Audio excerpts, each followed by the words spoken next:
So good afternoon, everyone, and welcome to another Disability History Month 2022 at LSBU event. This afternoon, we will be having an in-conversation with Dr Ossie Stuart, and you can see Ossie on the screen just there. Good afternoon, Ossie, and welcome.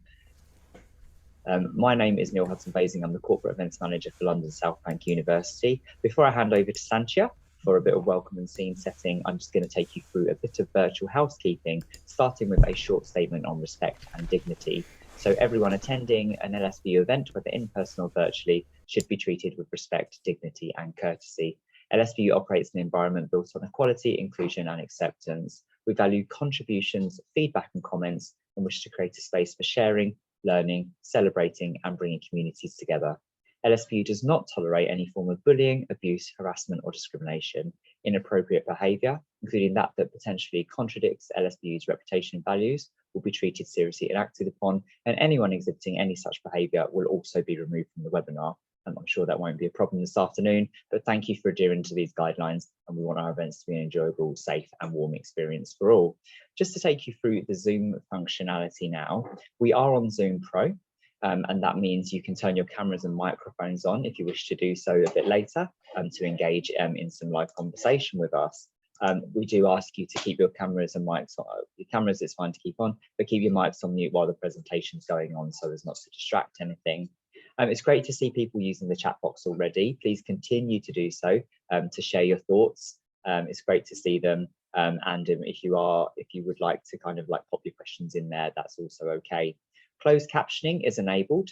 It's just on the bottom bar and it says CC show captions, and you just need to click on that to bring up the captions if you need them. Those are enabled in the interest of accessibility and inclusivity. And you'll see that there's also a reactions function. Feel free to use that as well. And give us a smiley face, a thumbs up, just like that, if you'd like to. That's all from me. I'm in the background if you have any questions at all. Just to remind you that this event will be recorded. You are invited to share it with people, anyone that you feel might find this interesting or want to watch it later. Your support can help us bring these conversations to a much wider audience beyond today itself. So Sanchia, I'm going to hand over to you for some scene setting. Thank you very much, Neil, and welcome. Thank you for all of you for joining us for our Disability History Month events, which is a series of events that we're having, looking and exploring the theme of disability, health and well-being. And we're really delighted to have Dr Ossie Stuart with us again, who will be talking about this subject, particularly with a focus on, the COVID pandemic, and the issues that has thrown up for those of us with disabilities. I have a long-term health condition called endometriosis, which means that I need reasonable adjustments for the way that I work. So I really understand the importance, not just for the theme, but for myself, of making sure that my disability and health and well-being is supported so that I can be the best person that I can be.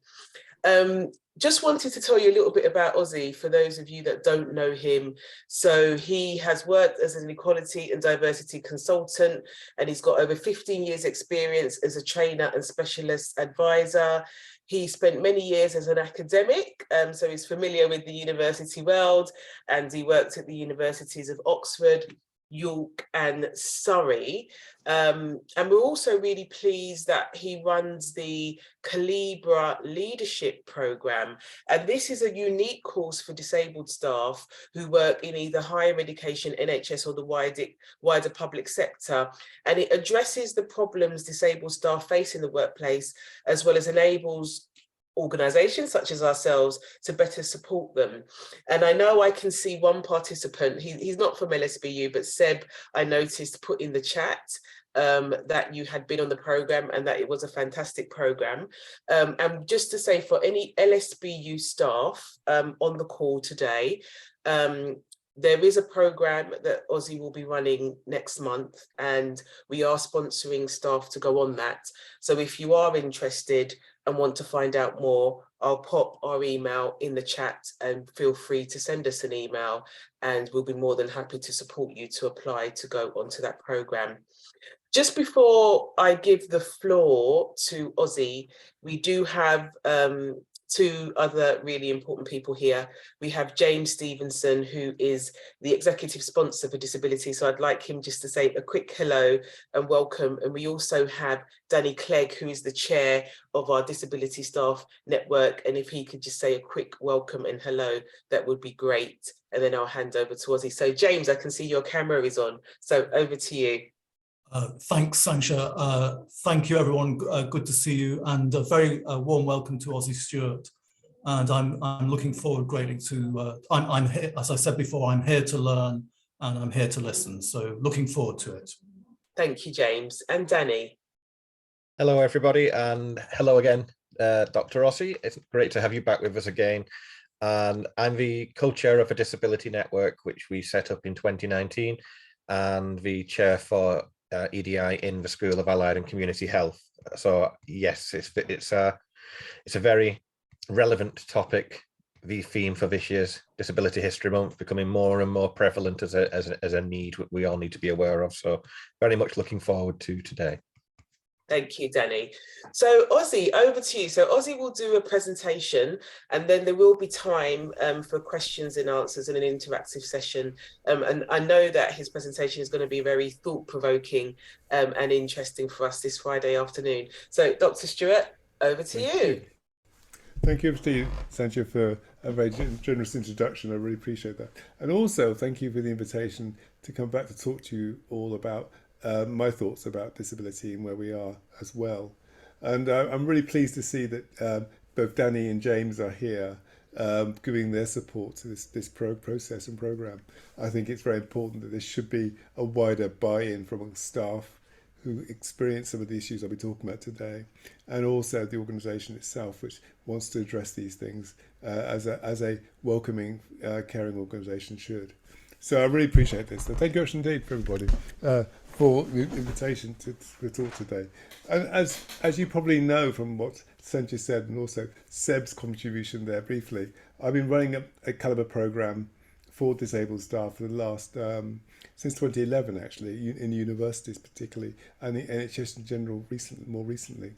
And that means I've spoken to hundreds, if not over 1,000 plus disabled people who work in the public sector, and also some in the private sector, about their experience as being disabled people in those areas.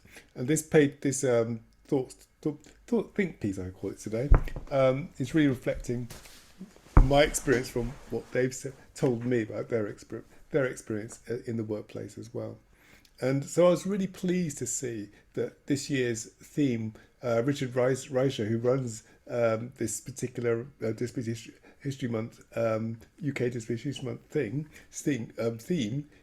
their committee chose this theme this year, because I think it's a really, really, it's not misunderstood, but unseen and ignored crisis, as I say. I'm going to put a PowerPoint up because I want to give you some sort of tracking guidance so you can see where I go with this, because I've got some really key bits of things I want to show you as to how significant and serious this is. And Sancha mentioned COVID-19 threw up a lot of issues in terms of the isolation people felt, the abandonment a lot of disabled people felt, the dramatic changes that happened, and the lack of support for far too long that so many people experience.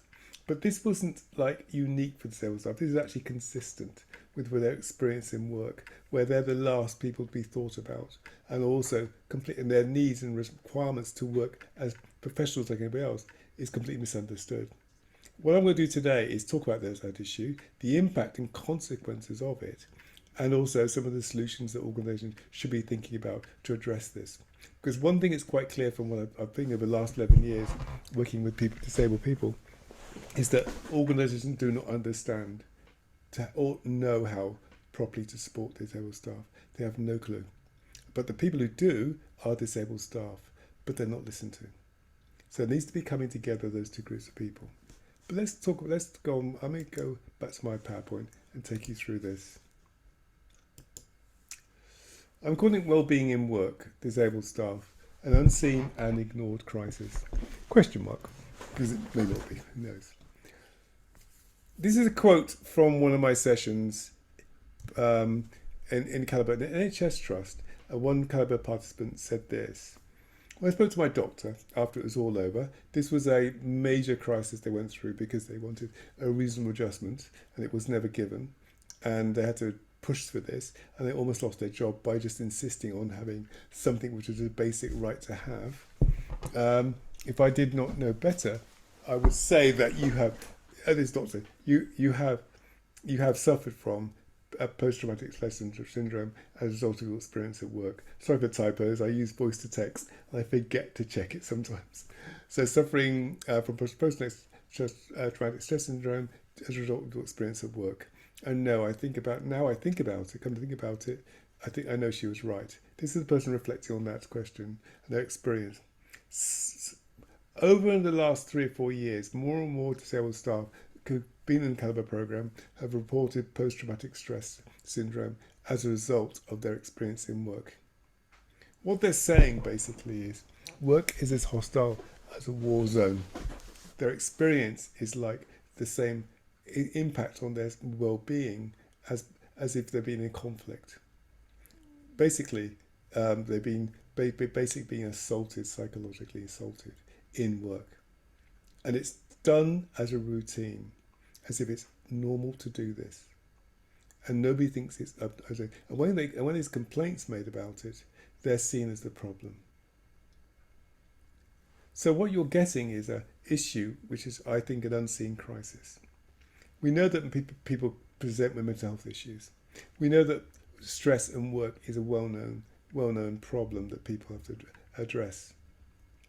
But what we don't appreciate is people who are struggling already because they're not receiving the readjustments or support they need, but when they actually ask for it, find that the consequences of doing so result in their basic harassment and bullying, basically. And they fear for their jobs. Time and time again, when I do the Calibre programme, when we spend the first session talking about the people's experience, we hear some quite dramatic and very stressful examples of people's experience. Not everyone. Some people come and talk about how great the workplace is, how much they enjoy their work. And I always ask them, why is it that they think they're having a great time at work? And the first thing they say is my manager. When I ask people why they're going through the experience they've gone through, which almost amounts to post-traumatic stress syndrome for some people, the first thing they say is my manager. So really what we're talking about is people's personal relationships between people, how people work together, how people are viewed, how people are valued, how people are treated by the systems that work in the organisation. This isn't to say that managers are good or bad. Just because a manager happens to support a disabled member of staff well doesn't mean they're better than one that doesn't. It just means that one is better equipped to do so than the other. And the one that's not well equipped usually doesn't know what to do. And the best solution to this, because they're under pressure as well, is to get rid of that person, which was what we're talking about here. So there are a number of problems. I'm going to highlight 3 problems, which, was it 3 or maybe 4? 4 problems which demonstrate why this quote I've got here, badly written of course, by me, because I forgot to check it, has come to pass. Problem 1, and we know this is a fact in every university, public sector, private sector, everywhere. Disproportionately low levels of disability disclosure in the public sector. I'm focused on the public sector here. To give an example, in the United Kingdom today, we know that there are approximately 22% of people are identified as disabled people in the population. These are working age adults. A majority of those people work. So we would expect to see around 15 to 20% of staff identifying as disabled or disclosing a disability in work. What you actually get is, in the NHS, we're getting about 6% across those sectors. Whereas across universities, at the same time, it's 2021 figures, by the way, we're talking about 5.3% of staff. That's an average. If you look at staff at the higher levels, or professors or academics at universities is about 2 or 3%. And if it's if you go to senior levels of the NHS or consultant level, it's about 1 or 0. Basically, we don't have any. This doesn't mean they don't exist. It means that people choose not to disclose.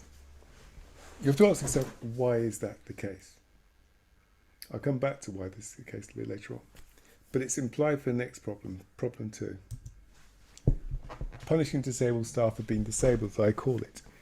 Basically, there's a competence issue.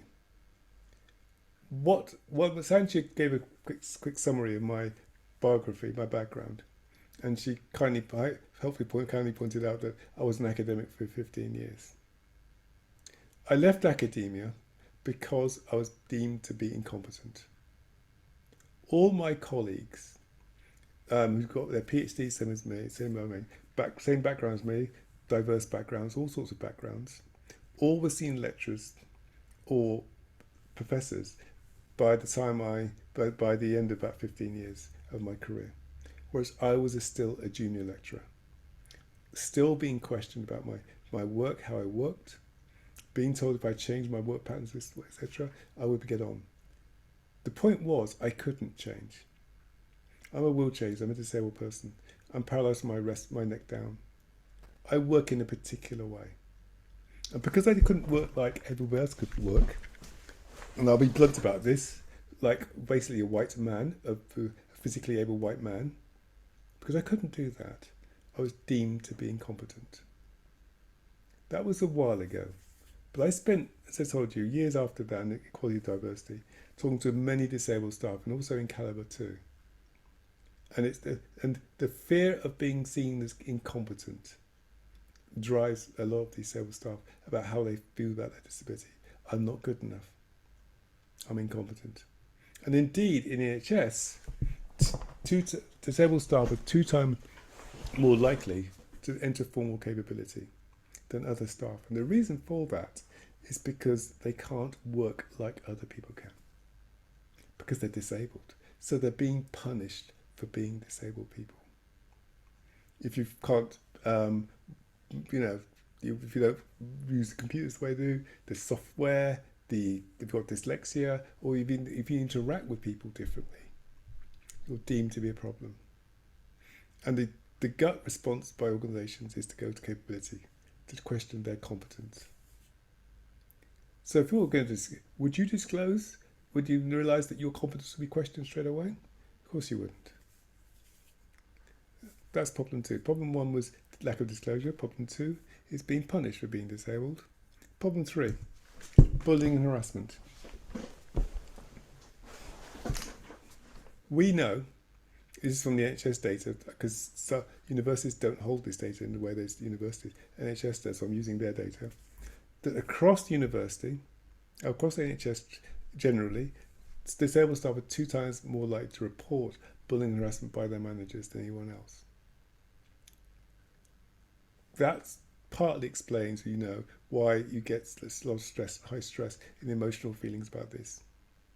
Basically, managers, they feel that managers aren't listening to them, demanding things they can't do, and when they fail to fit in with the way managers expect them to work, they're bullied and harassed. Also, I didn't put this in here, they're 2 times more likely to be bullied and harassed by their colleagues too. Some NHS trusts, I've seen the numbers of 9 times more likely. This is extremely troubling bit of data. But unfortunately, it's a fact of life that people report in the Calibre program anecdotally as well. Problem 4. Yeah, we're doing number 4 by now.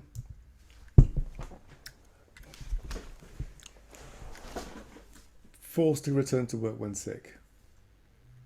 A lot of the NHS, and I think some universities do not have any variation in the way they look at sickness. They assume everybody's sick the same way, not taking into consideration that if a disabled person's got cancer or a blood condition or any other situation, they may have to take more time off work for that or be more likely to be unwell. And therefore they put them on capability or alternative or sickness provisions, what we might call it, because they have to take some more time off than anybody else. Again, this phrase, they're being blamed for being disabled people. And again, this is another metric. 1 second, I've got Siri butting in. Let's get rid of Siri here. Got him.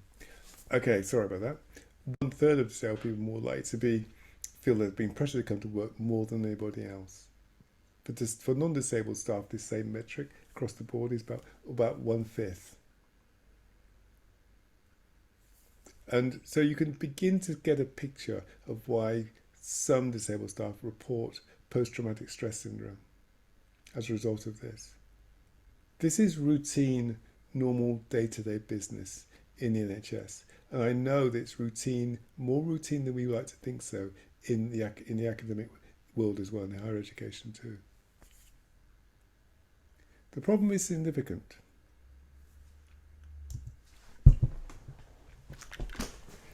Disproportionately low levels of disclosure rates across higher education and general public sector anyway.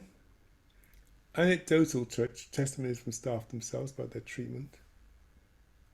What you also get, which is the frustration from my point of view, you get laudable success across higher education. What I mean by that is statements of how we care about people, how well we're doing, was it got disability capability, all these things you see across higher education and also in the NHS about how much disabled staff and other staff are important to them, and how much equality is very, very important, central to what they do. Not only in NHS, but elsewhere too. But it does not match the reality experienced by disabled staff at all. That's troubling because it means that organisations think they're solving the problem when they're not even addressing it at all. Again, back to the NHS, data supports disproportionate bullying, harassment by staff, clients and their colleagues by their managers. And I know this is the case for the public sector, higher education as well, from anecdotal comments from staff.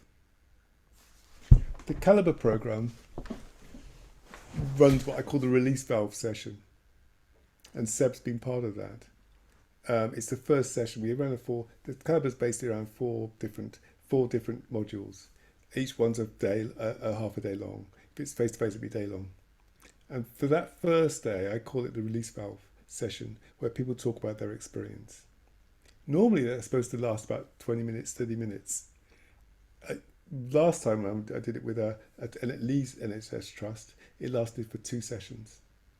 People had so much to say about their experience. And what they did say when they'd spoken was this is the first time they've had an opportunity to talk about these issues in a place and also some people said this is the first time they talk about it in a safe place where they could be listened to and they're understood and listened to and actually believed. There's a big problem. It's an unseen problem. It's an underestimated problem. It's underestimated by disabled staff too. We don't realise that this is actually unacceptable. We accept it as normal. A lot of disabled staff think it's right that they should be treated this way. And I'll talk about why that may be the case in a minute. But it's a significant problem. It doesn't mean to say that NHS trusts or higher education organisations or managers or any other individual are evil. Absolutely not. In fact, some of the nicest people I would know work for these institutions. They're not evil people. As I said before, there's a confusion and misunderstanding about how to support disabled staff. When we talk about race, we talk about gender, we talk about you use those tools to support disabled staff, they will not work. They will fail.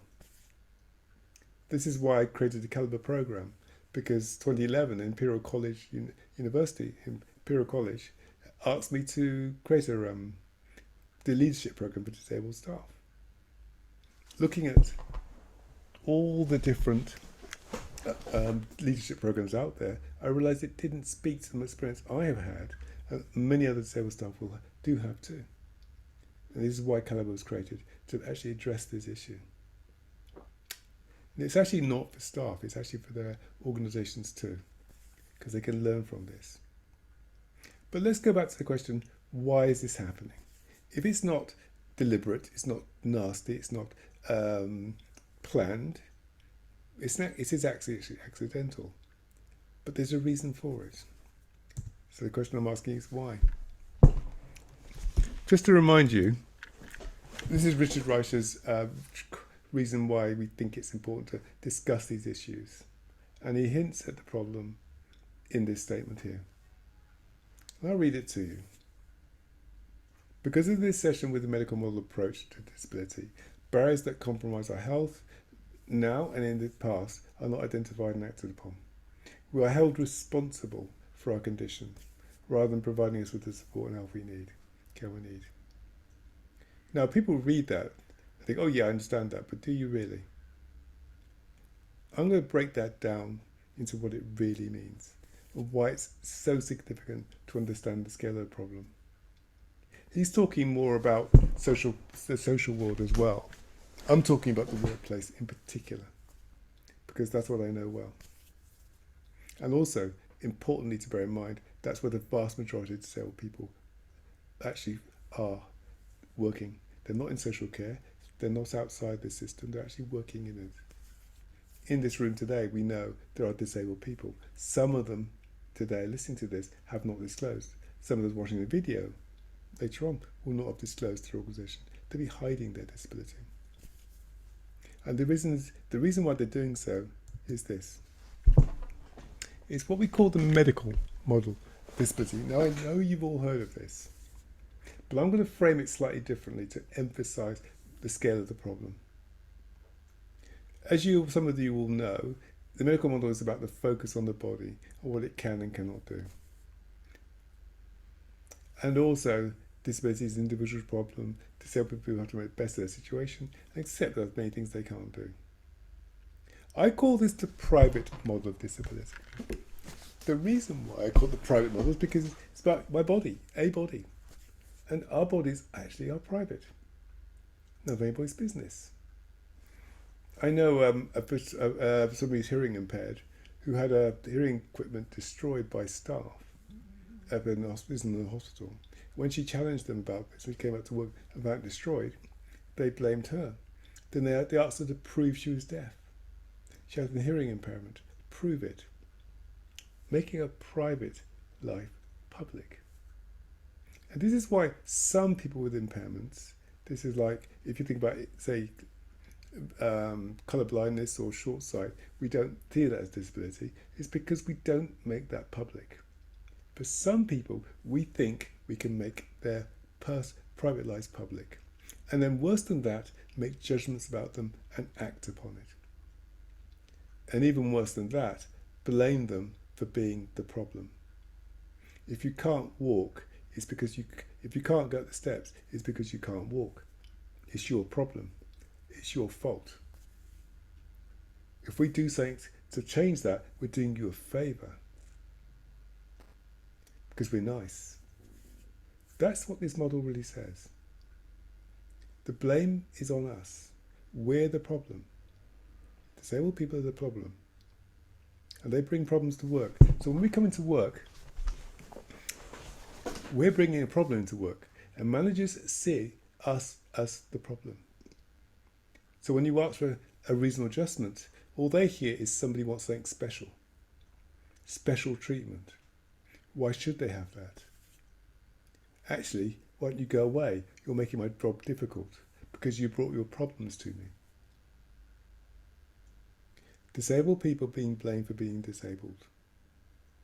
I'm a sophisticated, ruggedly handsome, very wealthy, cool guy. You notice this, of course you have. I notice you all notice that. But when I go on the street sometimes, it happened about 2 days ago, somebody will come up to me and say to me, "Hello, are you enjoying your day out today?" I look at them and think, whoa, well, you're making a huge mistake here in terms of not just saying that, but just making a misjudgment of what you're seeing. But what they see is someone with a problem. And also they see someone who's got a right to make my private life public. Happens to everyone. But worse than that, we're responsible. If I complained about that, said don't talk to me like that, she would say, "Oh, I was just trying to help." Blaming me. chipping my shoulder. Like the race thing as well. We could relate to that as people from that world as well. But this is what this model does. It puts the responsibility for disability on our bodies. The bodies are the problem. We bring problems to work. From this, you can begin to see why so many disabled staff experience post-traumatic stress syndrome. Because they internalise this. It becomes their experience. They actually agree with it on some level. Because this is the default way we think about disability. Oh, I can't do something because my body doesn't do this. It's not healthy. It's not healthy for us. It's not healthy for the organisation. And it's about losing skilled people.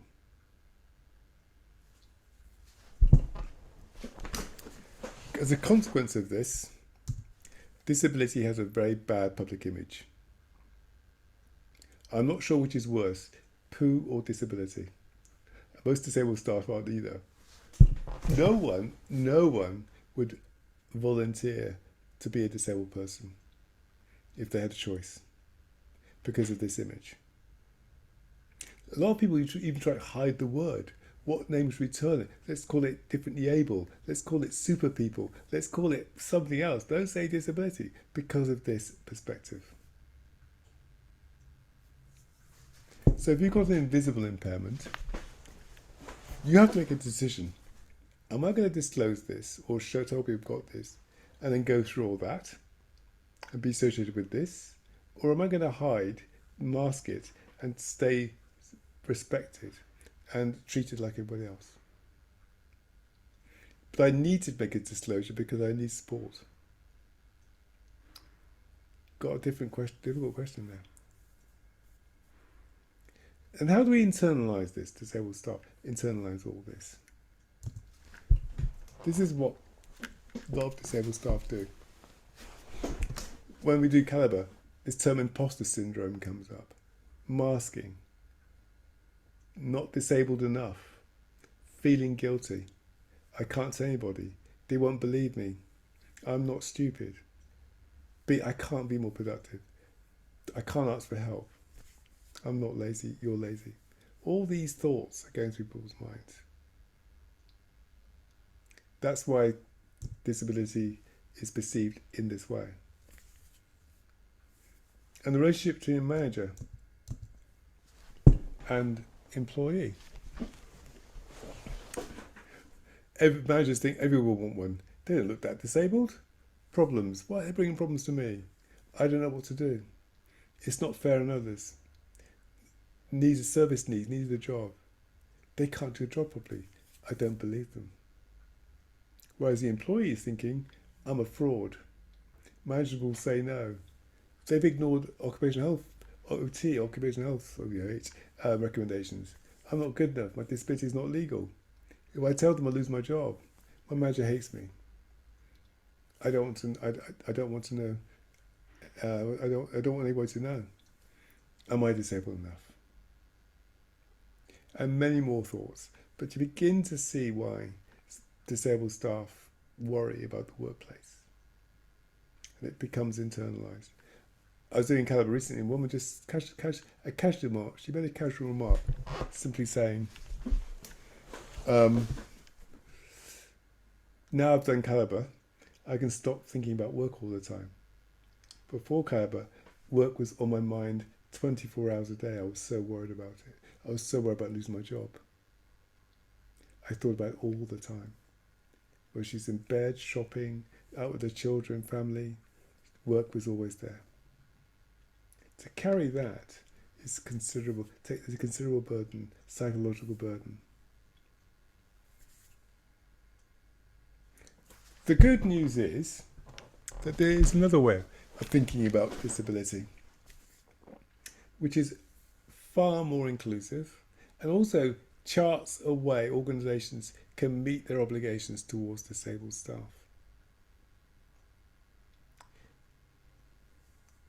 Because that's what they want to do. I know they do. The number of EDIs or head of organisations or HRs or chief executives who say, I'm worried about this, I want to make a change. How do I do that? There's actually quite an easy answer to that. The first thing they need to do is accept that they're the problem. The problem was never disabled staff in the first place. They need to look at disabled staff as people, like anyone else. To help them do that, there's another model, and you've heard of this too, but I want to frame it slightly different again, just to emphasize its importance. The social model of disability. This starts from a completely different place. There's disadvantage or restriction caused by a society that takes little or no account of people who have impairments and excludes them from mainstream activities. I call this a public sector, public side of disability. Why? Because this is where disability sits, not with individual. It's got nothing to do with people. It's the way we organise ourselves, the way we build things, the way we think about who should be in there, who's included, who's excluded. What we do and the way we go about business. It's about organisations, not people. For some disabled people, you may build a good system like a office, work area, rules that govern it, which means they cannot do their jobs properly because they don't work that way. I put an image here, picture of a van, a Mercedes van, very nice one. I was in Portugal in 2019. It was freezing. Don't worry, I don't think it was nice. It was autumn, November, absolutely freezing. Glad to leave. And this vehicle came and picked me up, took me to the airport. It's a nice vehicle, it's brand new at the time. It's a Mercedes van. Now, this was designed by a small group of people, probably some guys, who designed it for themselves. And it's for themselves, it's perfect. But they forgot one thing, that other people might want to use it too, especially wheelchair users. So belatedly, as an afterthought, they whacked on that lift on the side to make sure it could fit. I could get in. But that was an afterthought. And every reasonable adjustment you make, by the way, any organisations make, are afterthoughts. Because they've created a system which doesn't work for people. Oh yeah, we think about that. What are we going to do? So whacked on side lift. But the interesting thing about that lift is that it's done something which has transformed that van. It's not only made it available to me to use, it's actually made it available to lots of other people who would have otherwise struggled to get in that van. Older people, mothers of budgies, etc., etc. Now can get on the lift and into the van. So what they've done is they've created a better van. The first version was rubbish. It was designed for white men. Sorry guys. This one is designed for people.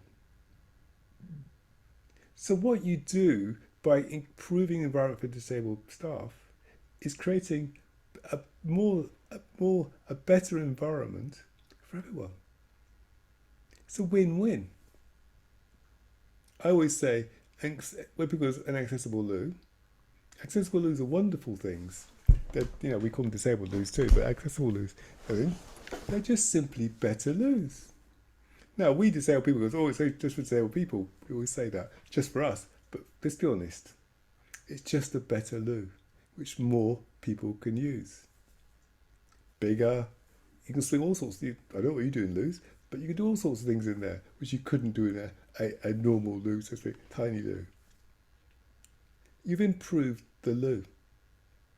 Electronic doors, ramps into buildings. All these things are improvements, changing the way you do sickness policy, changing the way you think about how people interact with each other, communicate. Some people in a hybrid way. That improves things for people because people can then fit in the ways that suit them best. They've just done a project, I was just reading the paper today, where they've gone for 4-day week as an experiment. rather than 5 days. And they discovered it's been a resounding success. Staff love it. Productivity's gone up. I'm not surprised. But you, in the before COVID-19, if disabled staff asked to do flexible working, you would say, why should we do? Can't do that. How do you know you're working? You're questioned as if you're in, you work. What's wrong with you?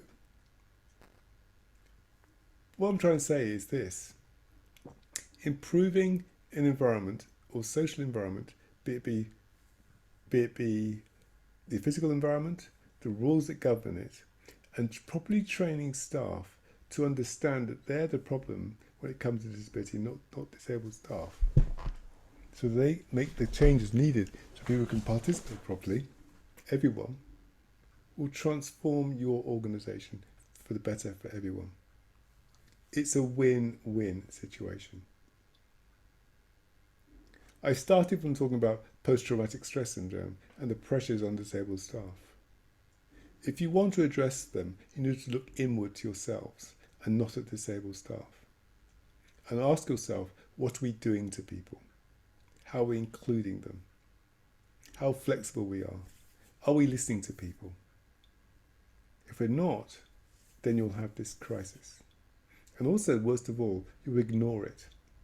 You'll be an unseen crisis, ignored by everyone, because it's just about disabled staff after all. Only them.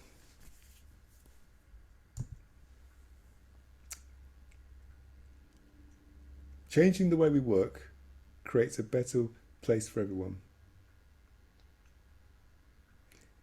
Changing the way a disabled person works isn't making it easier for them, it makes them equal to everyone else.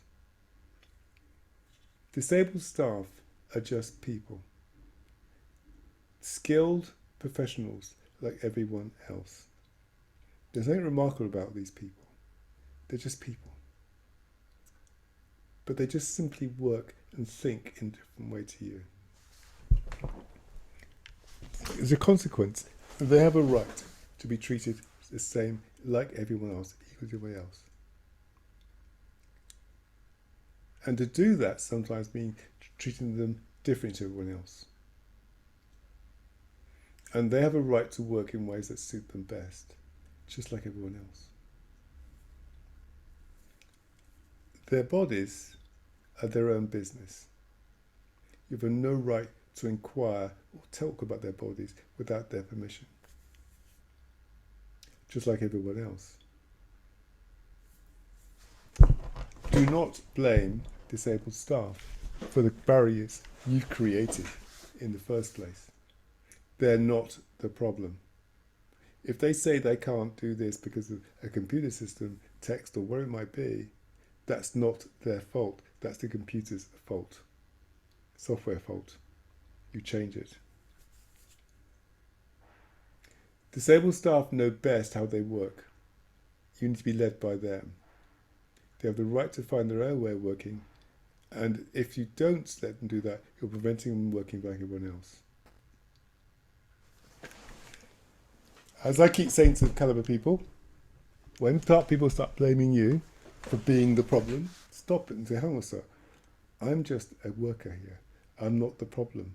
I didn't create it. My body's not the issue here. You are the problem. Because fundamentally, disability is not about disabled staff. Disability in the workplace is about organisations and what they do to people. I'm quite as proud, but I'm not finished quite yet. I'll say this. When I started doing Calibre, I had no idea the scale of the trauma that disabled staff are going through, because the fact that they're so misunderstood and people do not know how to support disabled staff. Organisations see disability as an individual thing. This individual comes with this problem. Oh, what do they want? Disabled staff see their problems as individual things. They don't realise it's actually a shared issue across an organisation. It's an organisational issue. It needs to be addressed organisationally. Disabled staff actually share far more than they differ. So, for example, I'm a wheelchair user. I share far more with somebody with dyslexia than when we realise, and many people realise, because we both face barriers. If you want to address disability, you have to talk to disabled staff as a group of people. That's why I'm very pleased Danny's here today, because that is the vehicle which these issues should be discussed as a group of shared experiences, and also, importantly, shared solutions. Disabled staff don't bring problems to work, they bring solutions. So when I think about Richard Reicher's decision to focus on well-being, I think it's very, very apt and very timely.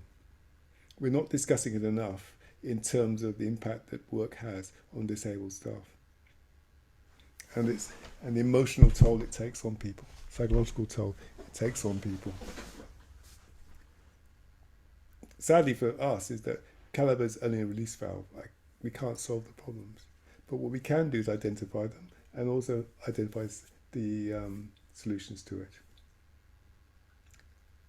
So I'll stop there and say to you, if you have any responses, views, opinions, critiques, I could be completely wrong. I don't mind being wrong. Any viewpoints, any insights, I'll be happy for you to share those. I mean, to talk to you about those, because after all, this is a discussion. I've said enough anyway. Thank you so much, Ossie, for such a brilliant presentation. So many topics to pick up there. You've got the disability blindness, you've got the pity side of things, you've got the morbid medical curiosity element that people seem to dip into. So much to pick up here, and I'm sure our audience have tons of questions. I can see Seb and Danny are already on camera and we'd love to come to you. So Danny, I'm going to come over to you first. If anyone does have a question, we are really keen to get some conversation and dialogue going. So if you'd like to ask a live question, do as Danny and Seb have done and pop your cameras on, and I'll work my way through everyone as they come in. Alternatively, if you are more comfortable, no questions from Seb, just showing your face. Lovely to see your face, Seb. If you do have any other questions and you're not comfortable turning your camera on, then you can also pop your questions in the chat box, and I'll dip into that shortly. So Danny, I'm going to come over to you first. Thank you very much, Neil. Thank you, Ossie, as always. It's inspiring. It does provoke a lot of thought, and even no matter how much I like to think of myself as being somebody who is an advocate for disabled staff, I always feel like I've had a new thought process open whenever I'm in one of these with you. So thank you for that, first of all. And it just resonated with me that I found that one of my biggest frustrations was this, and it does fit into that medical model.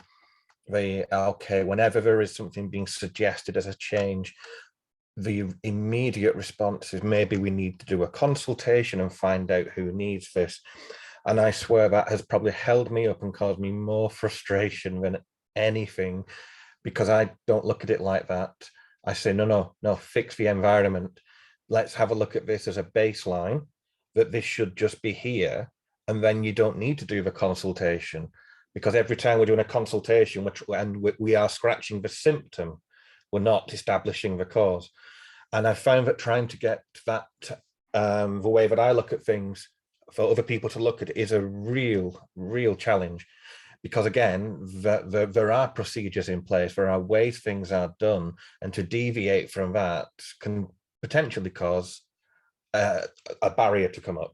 So I think one of the things I would love to hear from you is how to go about actually getting, I don't like getting others to think, but how about installing the culture of, right from the core, right from our foundation, why are we not doing this, rather than, who needs this? How would you suggest in an organization such as a university that might start?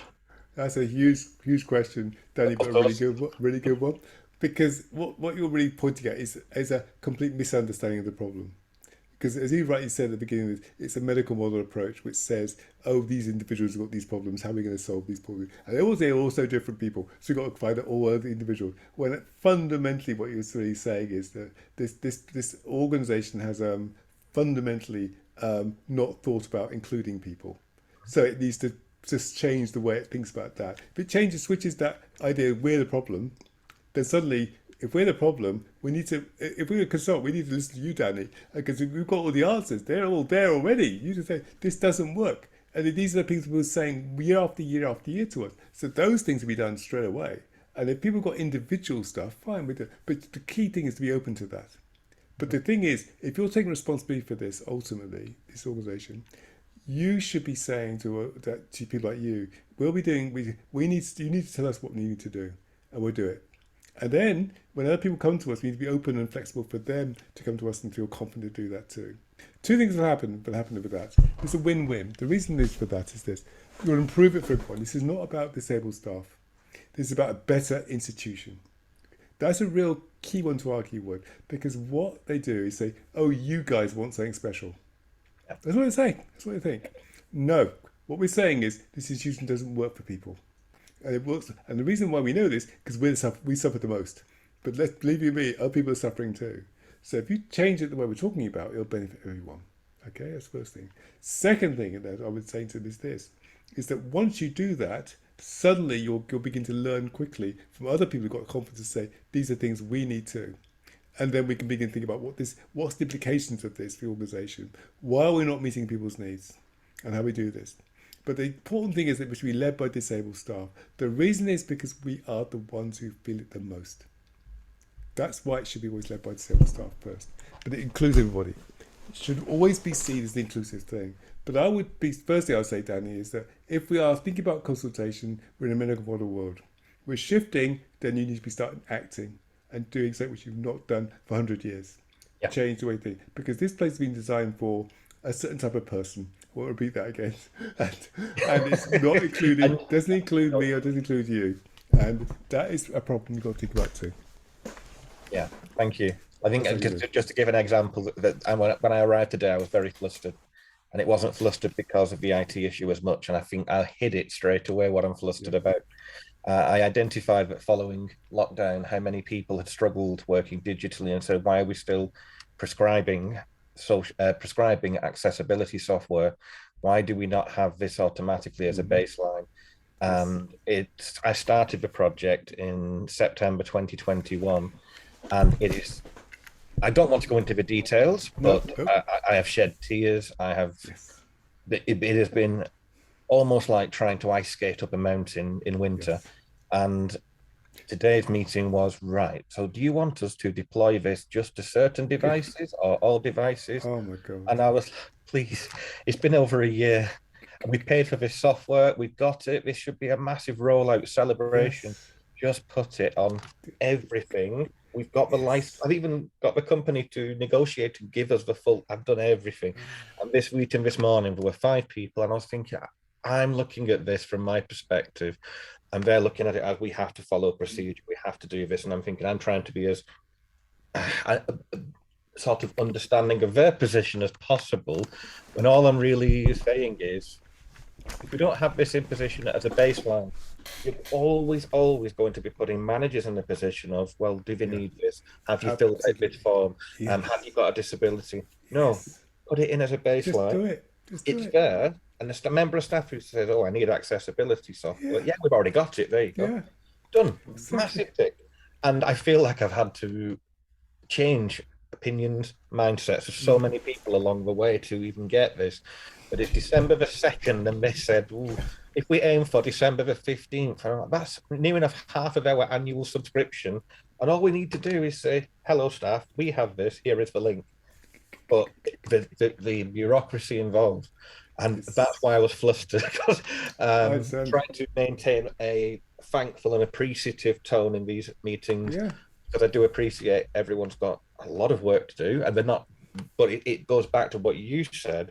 It's this environment that has been created that everyone's trying to work to the best of their abilities. And I'm very glad we've got James with us today, because James is our executive sponsor. We've already started making progress, and the right people are now getting involved. I think we're on a really good trajectory. So fingers crossed, things will get better. I hope they will. I really do, Danny, but what's interesting, your example is perfect. That's a perfect example of what I was really talking about, is how we, it's seen as special thing and a privileged thing, and you have to go through these hoops for special people, when in fact it benefits everyone. Anybody can use it. And I know that Northeast London Fellows Trust, they've got a specialist IT person who supports accessible IT. They originally made it for disabled staff, and they said, why are we doing this? They rolled it out to everybody. They've suddenly got everybody can use it. And you've got all sorts of people asking for Dragon or this or whatever, because when they need it, no problem, we do it. Because it betters their ability to do their job. We had 86 members of staff who used the trial, and none of them disclosed a disability. No. And that was my whole theory. And it was a theory built on evidence as well, that we are using models of prescribing accessibility need where we could actually just say, oh, this could be beneficial to everybody if it's available. Absolutely. And that was what came out of that trial. There's always going to be a lot of work in different areas, but it was just if you had any magic secret to change. I will think about that a bit more, Danny, because it's about language, it's about persuasion, it's about getting the right support. The key is buy-in. To be honest, it has to be from the top. Who said they'll do this, and then keeping that message going. We're not going to tolerate other types of mediocrity anymore. Perfect. Thank you.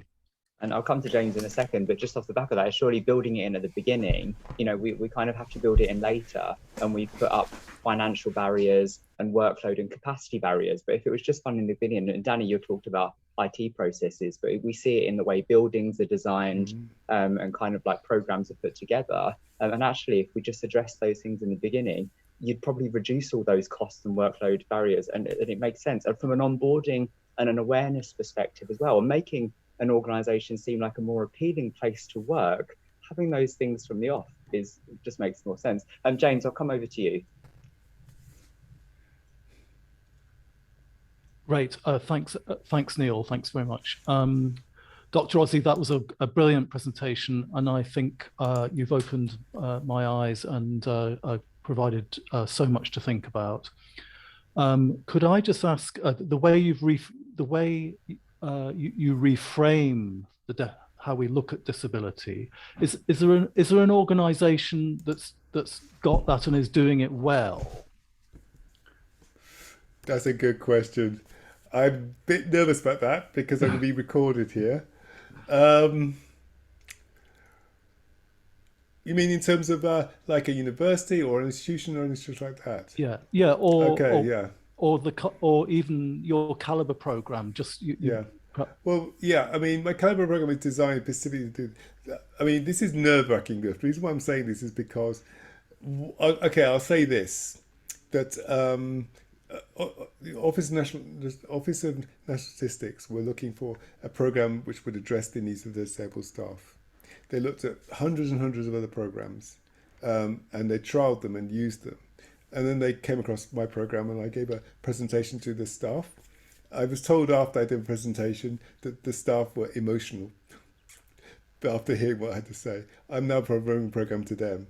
So the answer, I'm very nervous about this, but no, the simple answer is not really. But there are some organisations that are beginning to move in terms of acting out some of the stuff, because they've had Calibre at their organisations and responded to that. Imperial College and NHS Trust, Northeast London Foundation Trust, Leeds University are beginning to address some of the issues within their own organisations because of Calibre being present. And that. I wouldn't say they're solved all their problems, but they're beginning to put in place some of the principles, like, for example, sickness policy now is an open sickness policy. Like there's an IT system at NHS, North West London Founders Trust, which deals with all staff, so they don't have to be disabled person to get any accessible equipment. And all these sort of ambassadors, disability ambassadors at support staff, and it's very embodied. So it's really changed things in those sorts of ways. So they're beginning, some organisations are beginning to learn from the discussion we had.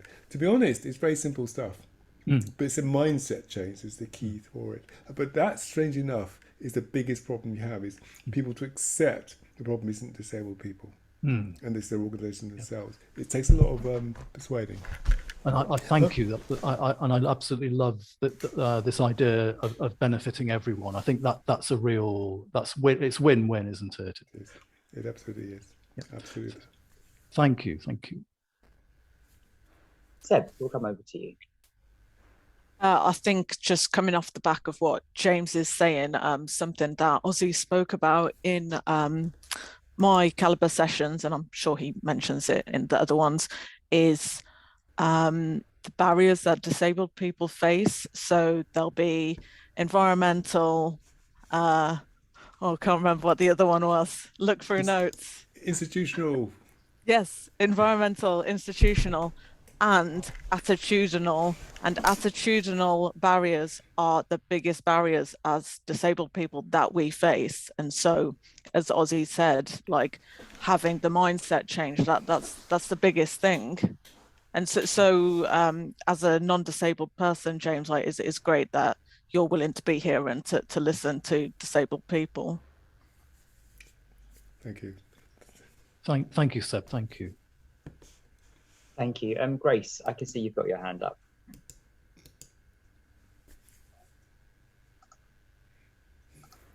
Hi, thank you so much, Dr. Ossie, for your very informative talk. I am conscious of how little I know about this subject. So I guess I can speak peripherally from kind of the dialogue that I have heard in some instances or environments where disability is spoken about as a superpower. And I just wanted to gain some understanding of what, I mean, I don't know that, I don't think anything will gain a consensus view, but just kind of some of the thought processes around what that's like on the receiving end and the viewpoints around that kind of terminology. Mm-hmm. Okay, yeah.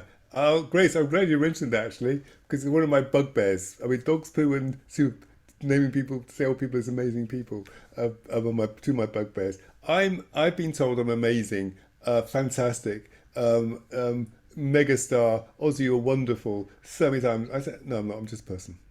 I'm just me. Please, please, please, I'm just me.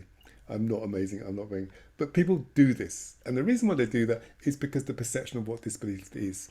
If you're not a superpower, you're vulnerable and to be cared for. Do you see what I mean? That's that narrative of, amazing if you overcome something, or you're somebody needs to be supported and helped if you're struggling, whatever, with something. For example, a simple example would be when people discover I actually work. Some people say, you work. Some people say that. Other people say, oh, you work. Oh, that's good, isn't it? Keeps your mind off it. Keeps your mind off things, doesn't it? Things like that.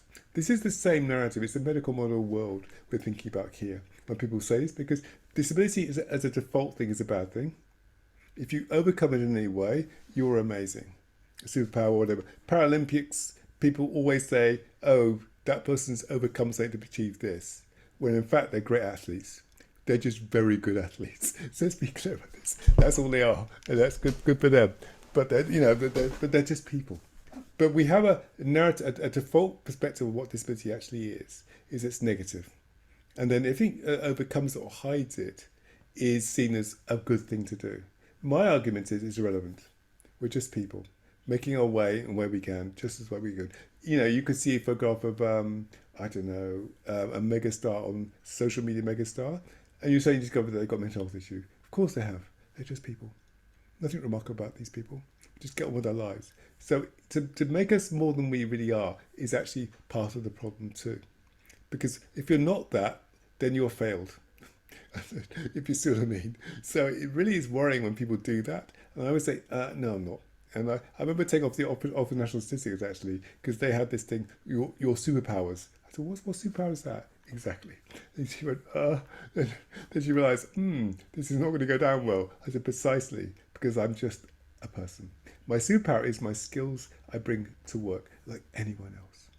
Just like anyone else. There's one more thing I'll mention now, which is related to my personal thing. Peter personally, is that disability also is a cultural thing. What I mean by that is how we think about disability, how we perceive it in our world is different from our backgrounds. I'm Caribbean origin, And when I had a sports accident when I was 18 years old, I broke my neck. I told you this because I choose to do so. Told half the world now, but hey, that's the way it goes. But anyway, the point is, my uncle, first thing he asked was, can he still have sex? And the reason why I asked that question, it was why you ask that question? Because if he can't, he's not a man anymore. He's dead, as far as I'm concerned. That's my uncle. He was in Jamaica. Haven't spoken to him since. Good reason to do so. But as you can see, there's a cultural element to this as well. So if you're from South Asia or from something like that, it matters in what disability means in a negative or positive moment has an impact too. So when you talk about disclosure, you have to build in that cultural thing too. You can't expect people just to say, yes, I'm going to come to tick the box, without first factoring that people come to disability differently. But that's why I think it's much better if you focus on the real source of problem rather than people. Solve the problems that people have, the barriers they face. People will come forward when they choose to do so in ways they feel safe to do that. Or they don't have to, because the accessible is there. It's accessible. The computer systems are there. It's there. So people can work and live in where they will choose to do so. So these things are important in that way.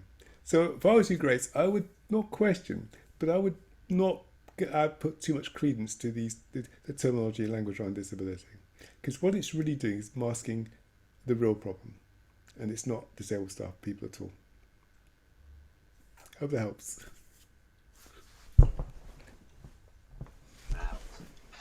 Thank you. I'll come back.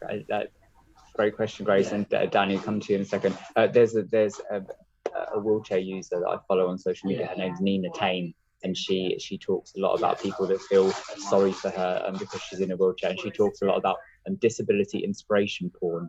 And how she does not want to be used for that. It's not sad she's in a wheelchair. Her wheelchair enables her to kind of just get on with life, you know. So and she also touched on so much thing, and particularly around kind of like children's medical privacy and the idea around consent around that as well. Obviously, we talk a lot about children and consent at the moment, and this expectation that children are to be kind of engaged with adults and tell them, and actually it's all part of that. It is. Absolutely that. Totally agree with you, so Neil. Thank you. Danny, we'll come over to you.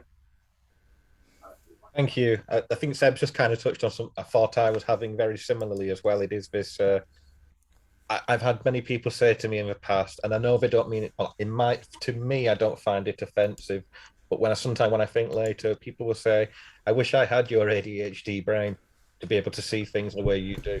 And I've had that from so many people.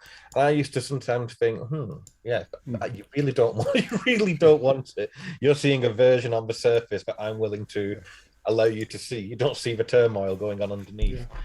Yes, it can be used in a sense. And when I first heard the term superpower, I was like, oh, superpower. I very quickly stopped using it for a similar reason to you just said, Dr. Ossie. And it was like, hang on a second here now. Are we treating these, what do we understand by a superpower? We're in a generation where everybody is a comic book fan to some degree. Are people looking at you thinking, wow, you've got special abilities? Oh, no. And I suddenly looked at it, reframed it, and thought, no. So I've never used it again since. But I know lots of people who do. They do. And it's that sort of people being shocked or in awe of something that they see, oh, you're different. Well, it's a superpower because you can do this. It just resonated with me a little bit of my own personal thought processes on that. But the real question, I suppose, to you, Ossie, what is the smallest amount of change that could have the most amount of impact in an organization to get away from the medical towards the social models? Now, because I'm in the healthcare institute, if I talk about medical versus healthcare models, we use a biopsychosocial model. People can relate. How does that translate to? That's interesting. It's a really interesting, simplest thing. I mean, I always think there needs to be a signature thing. I do agree with you in that, though. And it does vary, which depends on the organization. But thinking about that is, oh gosh, that's interesting.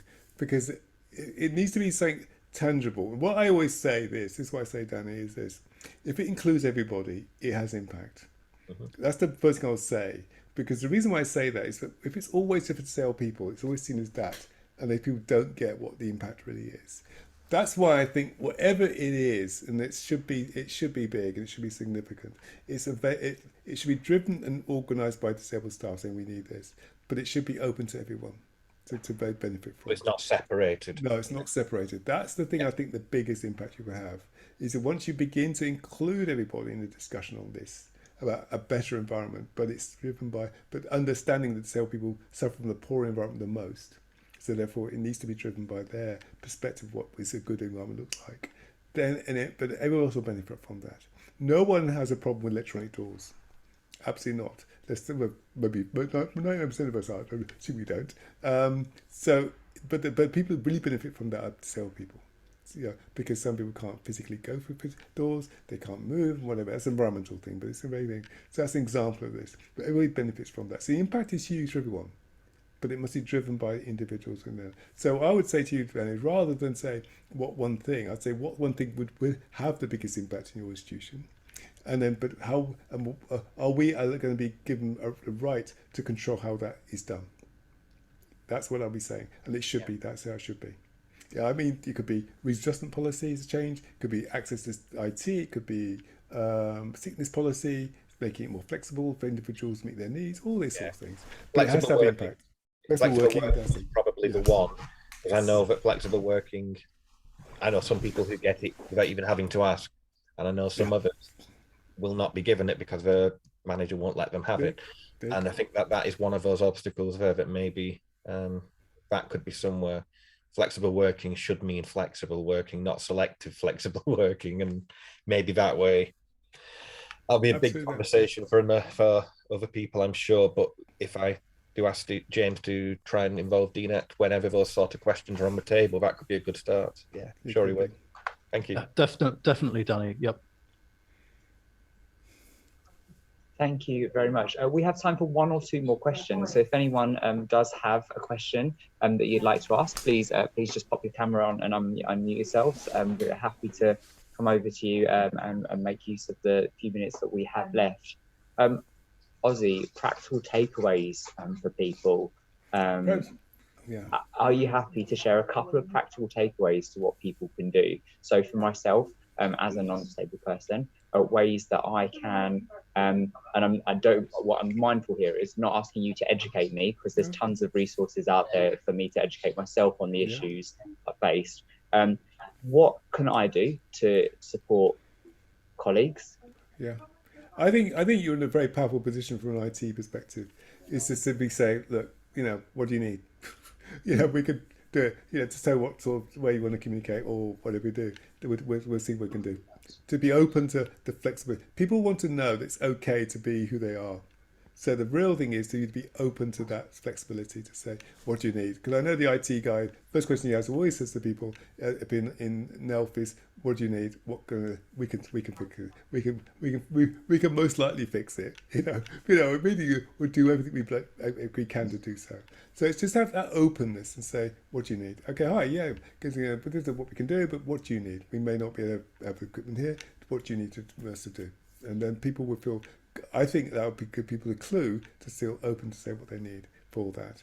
I mean, the reason why I say it that way is because what you should never do is say to people, like I can see you're different, therefore do you need something different? Just say, everybody, what do you need? How are we going to sort this? We're open to fix this, and we'll fix it.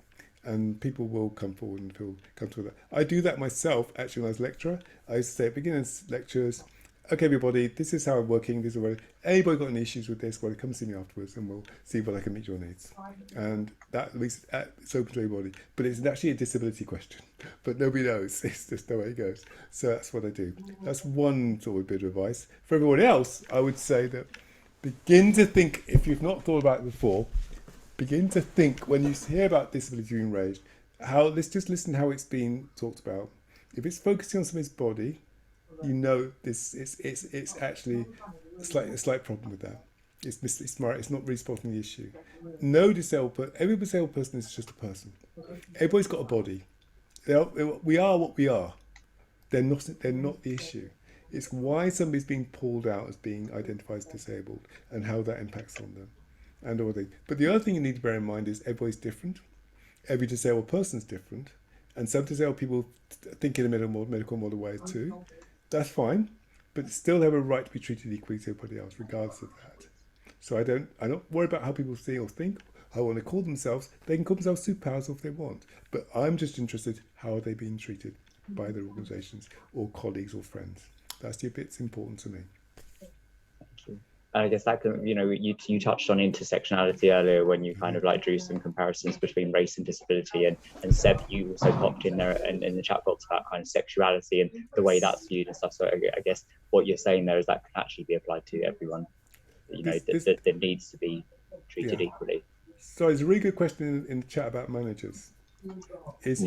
Managers don't know what to do. Okay, so what I always say to managers is that, look, I know you don't know what to do about my disability. I can help you. I'm here to help. We're working together. It's not about getting things wrong. It's about just working together to fix this particular problem. The problem's not me, but you don't know how to fix it. I've got some information resources. We can help work this out together. Don't worry. That's what I always say to disabled staff, to go back to the manager and say, look, I understand you don't know. I understand you're a bit worried about not knowing. That's not a problem to me, because I don't expect you to know.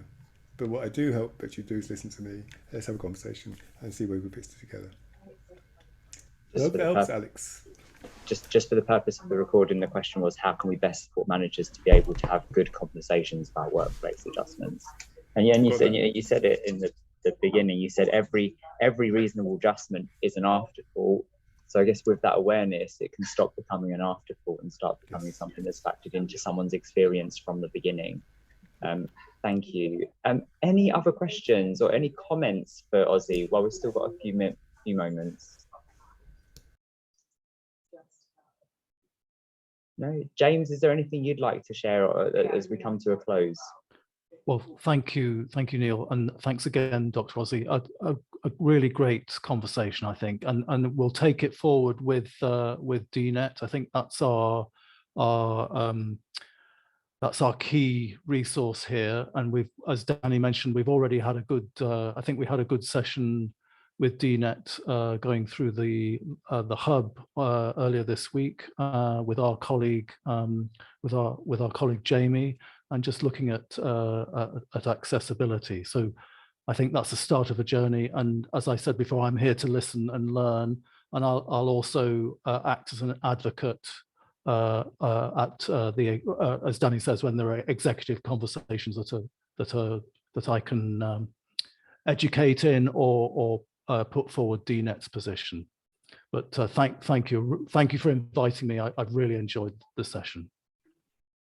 Thank you. Before I hand over to Ossie for just some parting words, just to say I've just popped a link in there to the remainder of our events that are taking place for Disability History Month 2022 at LSBU. They are virtual events. Our next one is on Monday, on Tuesday, sorry, and that's at 10:30, and we will be focusing on stammering, and a couple of our colleagues from LSBU will be presenting a presentation there. And then on the 14th of December, we have a Disability History Month conversation about creativity, well-being and power. And we have a guest from Tourette's Hero and a cultural thinker and founder of Alan And. So do drop into those, and I'll forward the link after this event. Ossie, I'm going to hand over to you for some parting words for our audience. Thank you. Yeah, thank you, everybody. Thank you for being here today. I really appreciated the fact you've taken the time to listen to what I had to say. But what I would also say is this: although I start off from a gloomy place, I do sense slowly but surely things are beginning to get better for disabled staff. And with people like you and all you here today listening, you'll just help multiply that. So I hope you'll be able to take away something which is useful to you. But I really enjoyed discussing things with you today, and thank you for questions too. Thank you, everybody. Thanks so much, everyone. Have a nice weekend. Bye-bye. Thank you.